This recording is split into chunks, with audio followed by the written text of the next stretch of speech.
Greetings. I know I'm kinda late to the party as we are already well into 2026. Man, what a year, huh? Wait, what do you mean it's only January? Well, better late than never, I guess. This video took a lot longer than expected, but it's a video that I always wanted to do. You know, a top 10 list. I know, a very original idea, but I'm a weeb with thoughts and a weeb with opinions that I must scream out into the void. So let's start off this video with some honorable mentions. There is no isekai slop or shonen slop included on this list. Sakamoto Days is a fun throwback to classic action shonen with a silly yet down-to-earth premise about a retired John Wick settling down and protecting his family. It has plenty of fun, charming, and quirky characters with colorful personalities. Yeah, the action isn't as flashy as Jujutsu Kaisen or Demon Slayer, which I knew drew a lot of complaints from the fandom, but it still packs an entertaining punch.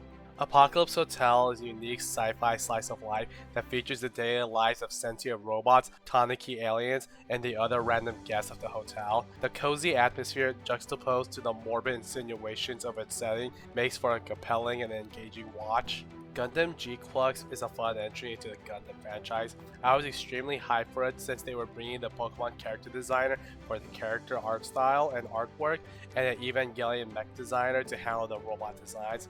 Sadly, I was let down by how rushed the story was, a consequence of only being a single 12-episode season, a waste of some character designs and their potential, and a core drama that evolves into a teenage love triangle that stumbles its way into a grand military plot.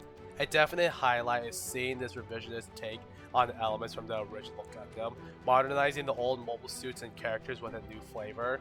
While I haven't caught up with the final season of My Hero Academia, it definitely lives up to the hype, especially coming from someone who has been there for the early days of the manga. But my pick for the honorable mention is My Hero Academia Vigilantes. I like Vigilantes' take on the grounded street perspective of the world, focusing on the average citizen and the vigilantes that roam the street. The grand scale is put in the background as we see how characters balance vigilante work with their interpersonal lives. Rock is a Lady's Modesty is a unique take on the current trend and comeback of the cute girls doing rock things genre, this time with a more elegant setup. The twist this time is that when they drop the guys, these girls are some hardcore rock stars, and I love their insane banter and dynamics amongst each other. This show proves that there is still some creativity in the era of cute girls doing rock things. One small complaint I do have is that do they really need to make Teen Express that big? Really? The Summer Hikaru Died is a show best watched binge because the storytelling, the suspense, the mystery, and the intrigue kept me engaged throughout. I love the idea of Hikaru being an eldritch entity revealed early on, and using that dynamic he has with Yoshiki to explore different themes like toxic coping mechanisms with loss, unrequited love, and an interesting framing of gay themes. Really salty it ended on a cliffhanger though, but I'm glad I got approved for a second season. So Rairo Utility is another cute girl doing cute things show on my list. This time it's about golf. While I don't have much interest or experience with the sport, the way this show guides the viewer with fun lessons and slice of life vignettes conveyed through cute and charming characters made me enjoy the show from beginning to end. The fact this was originally just a special developed by Yostar and eventually turned into an anime with surprising polish deserves so much more love. Also, Haruka is best girl. Something about her just enamors me to take golf lessons from her. The Red Ranger becomes an adventurer in another world. While I did say I won't include isekai slop, I'll make an exception here because this show at least does something different with its unique premise and world building. It is a fun satire on the tokusatsu genre, a genre that I very much love and admire. The way it addresses and incorporates cliches like the giant combiner mech perceived as an unnecessarily large golem to how the explosions after each transformation sequence happens in real time and affects those behind them, all of it got a good laugh out of me. With those honorable mentions out of the way, let's dive straight into my favorite anime from 2025, Clavites.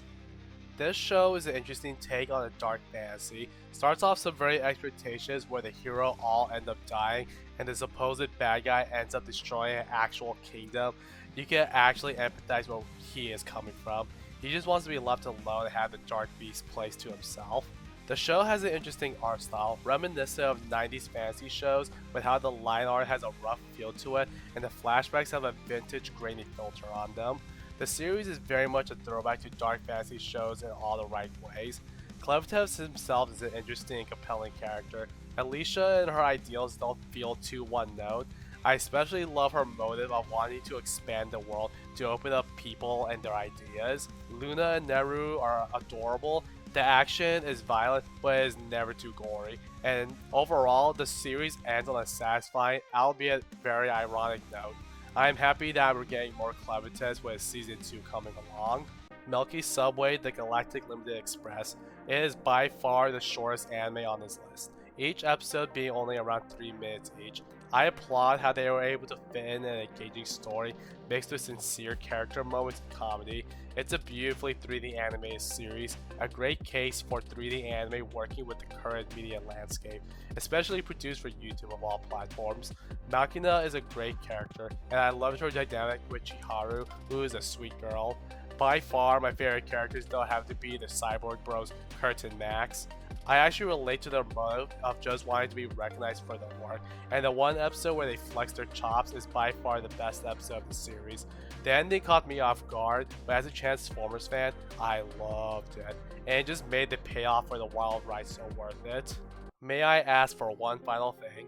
Scarlet is such a good character and a breath of fresh air for the otome fantasy genre. I like how she takes on a more direct approach when it comes to resolving diplomatic problems. I also love how she's still true to her feminine side, balancing beauty with brute force. I like how the side characters never felt wasted or useless either. They all have an interesting and engaging relationship with Scarlet and to each other. I was not a fan of the twist on the villain near the middle of the show. The world and lore, though, is very interesting on its own already, especially with how gods grant gifts of boons to people. I like how conclusive and resolved the story was at the end, and blaring the big bad bitch back to heaven. Every punch Scarlet throws is so satisfying. Her diplomacy can be boiled down to catch these hands. City, the animation.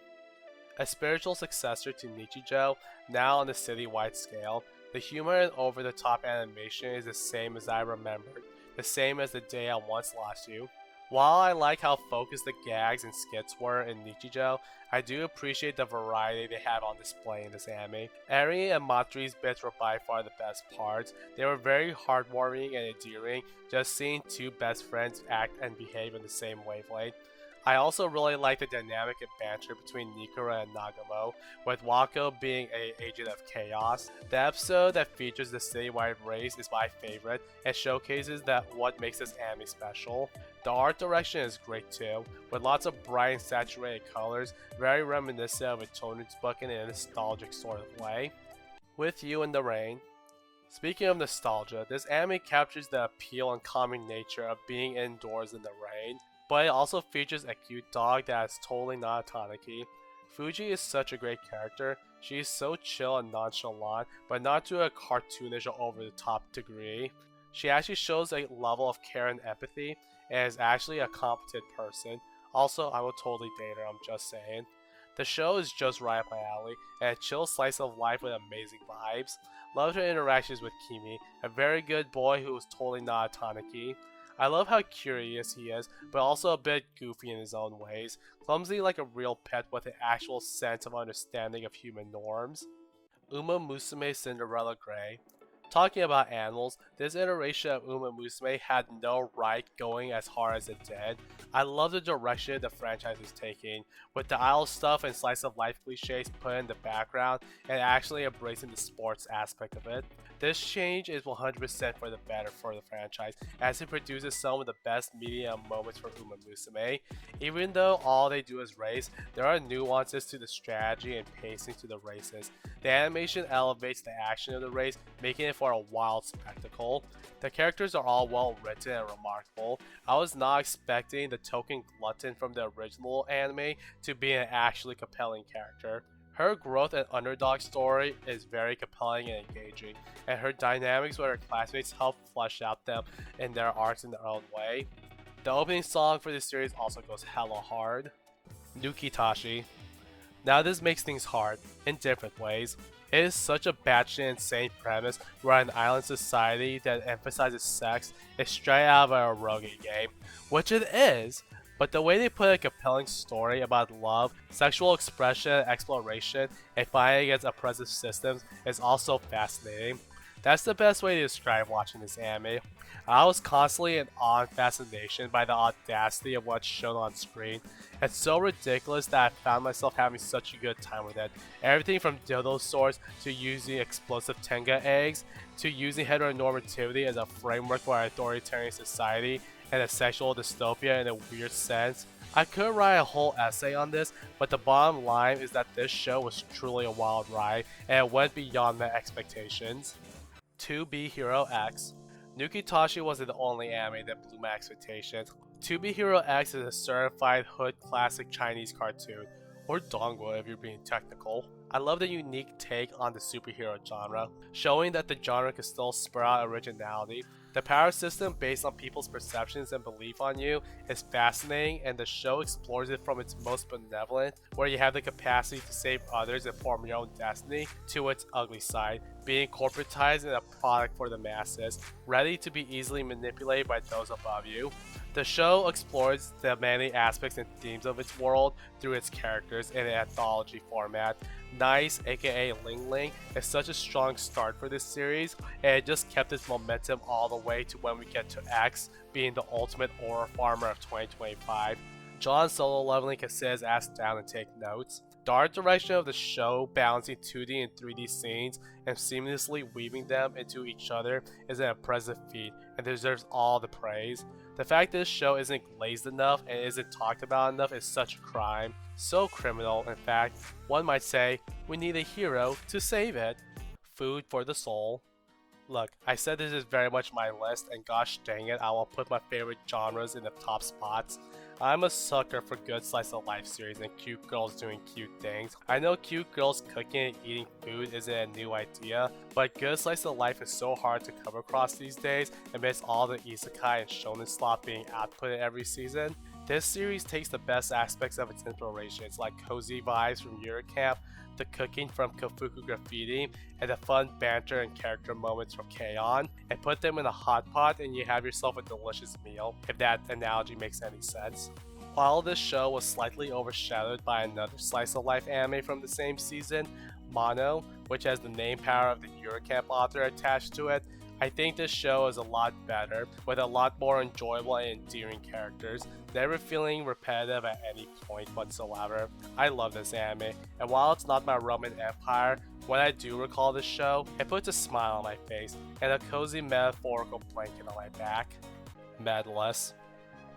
Scoot over, Blue Lock and Haikyuu. It's time for cute girls to dominate the sports scene. With a lot of heart, Medalist is a phenomenal show that actually makes me care about ice skating.